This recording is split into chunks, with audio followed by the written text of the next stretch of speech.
Welcome, ladies and gentlemen, to the show. We got a special guest in the building, David Small. Yep. Any relation to Biggie Small? No, not that I know of, but you never know. That's what's up, man. Why don't you tell us a little bit about yourself? Well, first of all, I come from a small town, Concordia, Missouri, and I do security for a living. I grew up in the retail business, and that's kind of where I got my personality and my way learning how to handle people and situations is in the retail business, and that kind of bleeds over to the security business that I do in my regular job, and then I work, of course, at Arrowhead, security there also. Cool. So, since you talked about that, let's talk about your work history with the Chiefs and everything. Okay. Well, I've been there about 7 years. I was there just as Patrick Mahomes was coming to the scene. Didn't know anything about him. But the first time I kind of meet him, it's like, wow, this is a pretty cool guy. He's a big fella, tall and got, muscles and everything. And, I'm 6'1". I thought I was a pretty sized guy. But How tall compared to him, I think he's 6'5", I believe. Dang, that's what's up. I didn't even know he's that tall. He Yeah, looks so small. 6'4", 6'5", but he's got, the muscles and he's just a big guy. Man, that's what's up. Yeah, you wouldn't really think that by maybe not seeing him, but when you're compared to him, and I'm 6'1", and I stand next to him, I look kind of little. That's what's up, man. So any interesting things that goes on at the Chiefs Stadium and everything? My job really is, I usually get there anywhere from 8 to 4 hours for the game starts. And I come down to the tunnel at the end zone. I'll come down there, and I'm usually one of the first ones there. So I just walk over to my little area, and I just kind of wait to see what happens, make sure no one tries to, come on the field that's not supposed to be there. And that's where I end up meeting interesting people as far as celebrities, reporters, players. I usually come out about 3 or 4 hours before the game, just kind of sit, and that's when they're more casual, and they're kind of more talkative to you.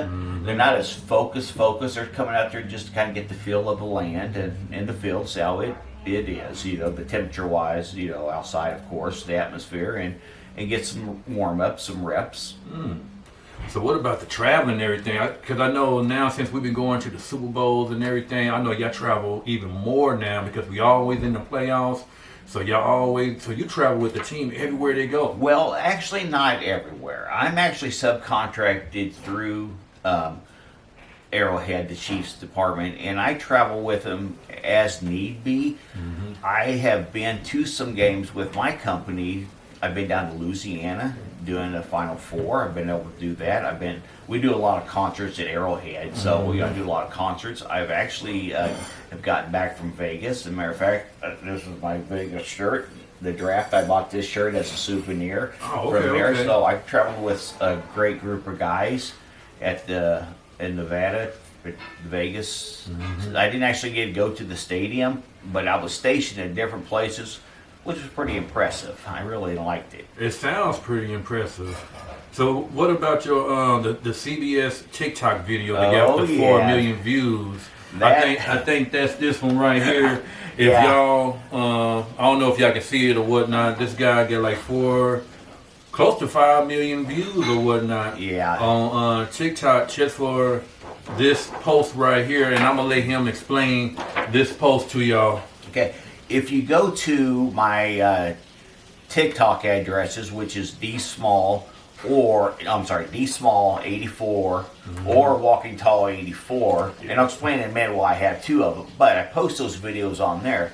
What had actually happened was when we were playing the Jaguars, it was before halftime, and it was cold, rainy, snowy, sleety, wet, and it was just miserable out there. And I work at the top of the tunnel at the 50-yard line.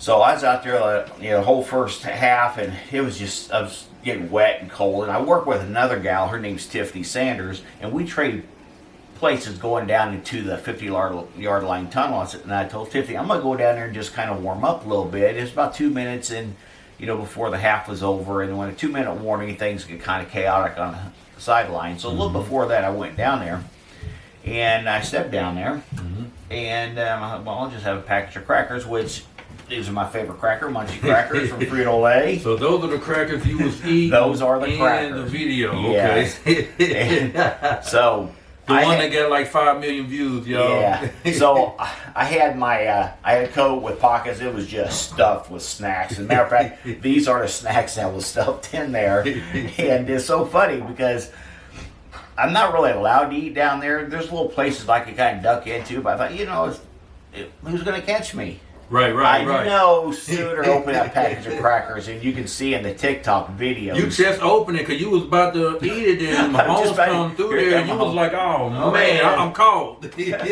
Yeah, and Mahomes never comes down the tunnel during the game, never. So I'm thinking, what the heck is going on here? So I just kind of step and get out of the way, and he's kind of jetting up there, and the tunnel kind of had a little limp to him. Yeah, I was about to ask you about that. What about the limp? Is that one of the times he came? I mean, he got injured. He injured an ankle.